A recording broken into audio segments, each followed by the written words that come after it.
Yeah, don't lean back. Hi everyone. You Thank you break for it. coming. My name is John Sturkey. I'm the father of the bride. I can feel mine like Celebration for Mr. and Mrs. Joseph Douglas Whitman. Can we get a round of applause?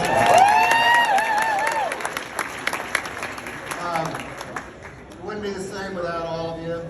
We're glad you're here. Although it'd be a lot cheaper if there wasn't. I prepared a really hilarious speech, but Peggy's making me read this one instead. She asked me not to drink beforehand, so I apologize if I seem in a rush to get this speech done.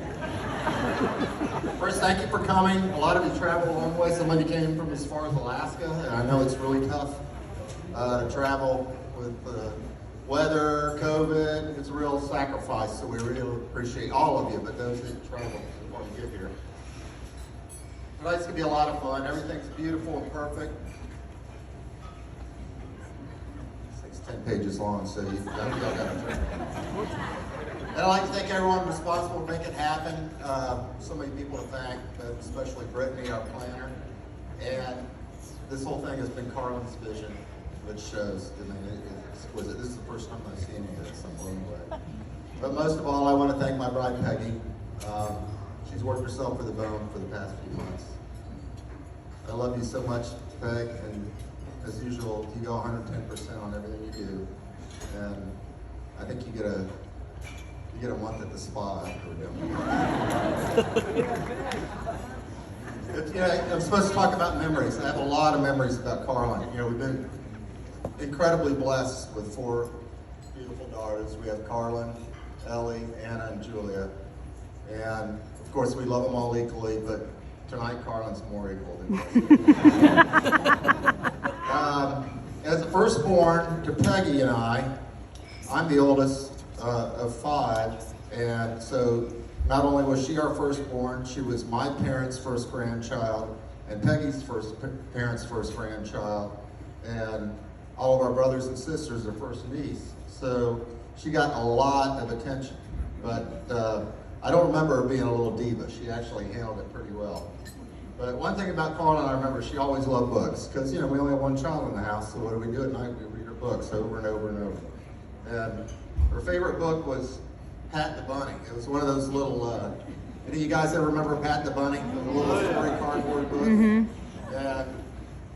we'd read that book. She made me read that book to her over and over every night. One day we were in the checkout line at Publix, and as I was unloading the cart, Carlin was sitting in the seat. She's 2 years old. She's reciting Pat the Bunny as she turns the pages. And the lady behind me says, "How old is your daughter?" And I said, 2. And she goes, "And she reads?" I said, "Well, she's been reading for about a year now. Don't all kids her age read?" And thanks to Pat the Bunny, Carlin developed a love of rabbits. She reminded me this morning when we were talking about that we went to a father-daughter date at a Magic game, and she had this bunny outfit that she insisted on wearing, the bunny outfit. And Peggy said, "You can't wear that, it's not appropriate." But of course, I let her wear it, but it did look pretty ridiculous in that thing. We had a bunch of pet rabbits. Man, they were mean, and they didn't smell good. And the worst thing about them is they lived for like 15 years. The damn things just went down. I remember Carlin had this one buddy named Cuddles, and she got him, I think, when she was in maybe junior high or something. Earlier than that, I don't remember when it was, but I know you went away to college, and she reminded us, I forgot about it. She went away to college, and Cuddles went to the big hutch in the sky when she was gone. So Peggy stuck Cuddles in the freezer for a few months till Carl came up for Thanksgiving, so we had a proper memorial.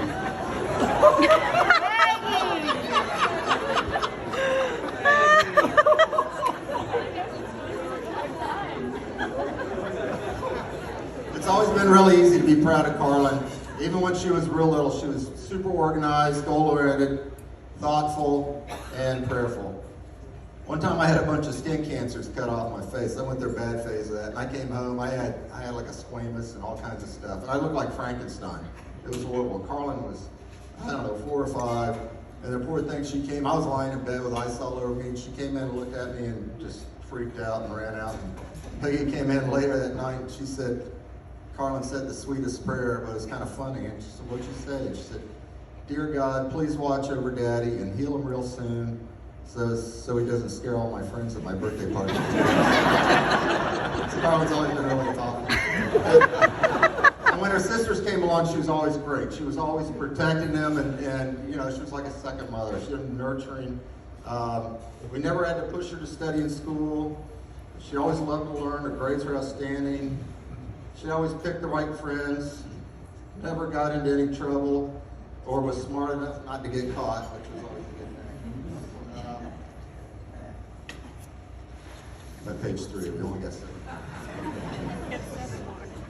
She's a real hard worker. She went in the insurance industry straight out of college and excelled at every position she had. Then in 2018, she came to work with my brother Rick and I. Worked for Florida Pains to run our HR department, and she's done an amazing job there and wrangles 220 people trying to keep them in line. The only problem is at work, sometimes Carlin talks to me like her dad, not the boss. She's always correcting my mistakes and keeping me in line, but the biggest problem with that is she's usually right. Being a father to 4 daughters has not always been easy. Girls are 99% perfect, but the 1% makes you forget that 99%. I've often thought the military should learn how to weaponize estrogen. I'm sure poor Peggy did most of the heavy lifting on the discipline side, but most of the times I was a yes man. But we still kept a pretty tight chain on the girls, especially during their teens. They would bring lots of boys around, and I made it be known that I didn't like any of them. They all knew I had lots of guns, a short temper, and a drinking problem.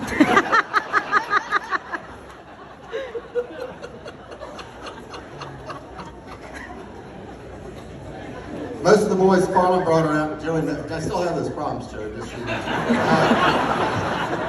Most of the boys Carlin brought around were pretty straight shooters. However, her first crush was a boy named Corn Dog, and I thank the Lord he's not sitting in Joey's seat. So 34 years ago, I married my best friend, and after 31 years of fatherhood, I have 4 more best friends, my 4 daughters. When I think of how God has blessed me and Peggy, but especially me, that's the most thankful. My biggest thanks to God is my relationship. I'm gonna start crying. My relationship with my girls it really is special. I read somewhere that girls subconsciously choose a husband with a character furthest from that of their father. That must be true because Joey is very intentional, sincere, attentive, and thinks before he speaks. The exact opposite of me, thank God. Carlin is my shrink. We spend a lot of time on the phone or in her office about my problems, not hers.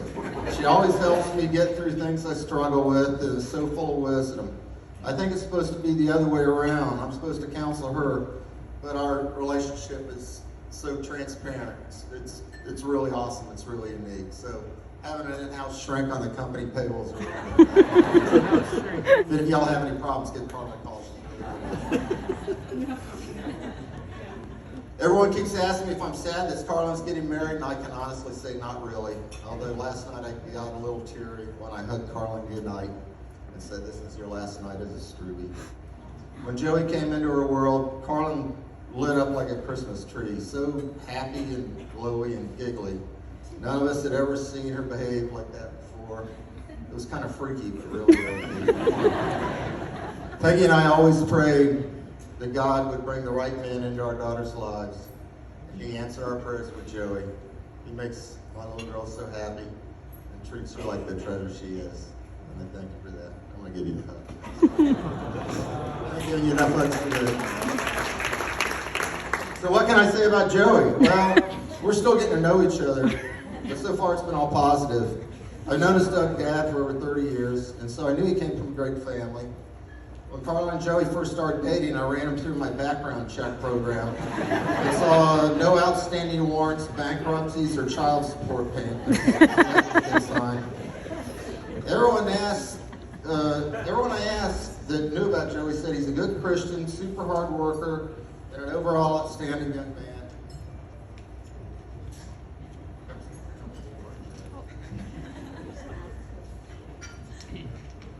I'm thinking there's no way this can't be this perfect. There's nobody like this. There's got to be something that's not right. And then I figured it out. He's a gator.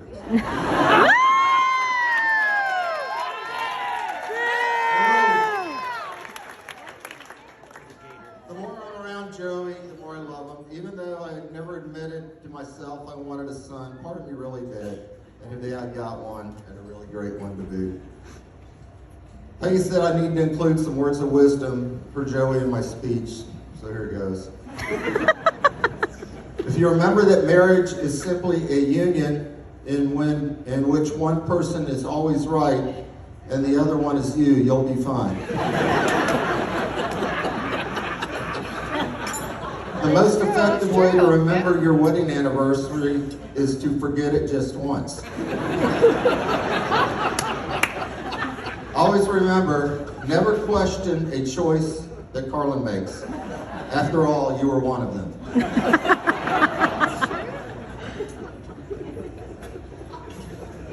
I don't think any amount of preparation can ever leave you feeling ready to give your daughter away. But if I had to choose a person to hand her to, I would choose you every time. Of all the great qualities that you possess, my favorite of all is that you're always making Carlin smile. Keep it going, my son. Peggy and I are so excited about not only your future, but ours as well. Now, we've been blessed with a new son, but we got a new family. We got the Woodmans. Woo! It's part of the package. Doug and Ann, you guys are awesome. We love you so much. All of you are so awesome. And, it's just a tremendous blessing to be here with y'all. So I'm going to give you some parting wisdom. A happy marriage is the union of two good forgivers. The difference between an ordinary marriage and an extraordinary marriage is it in giving just a little extra every day as awesome as possible. So with that, will everybody please raise their glass? So here's my toast to you. Here's to the past for all that you've learned. Here's to the present for all that you share. And here's to the future for all that you've got to look forward to. We love you guys. You're here.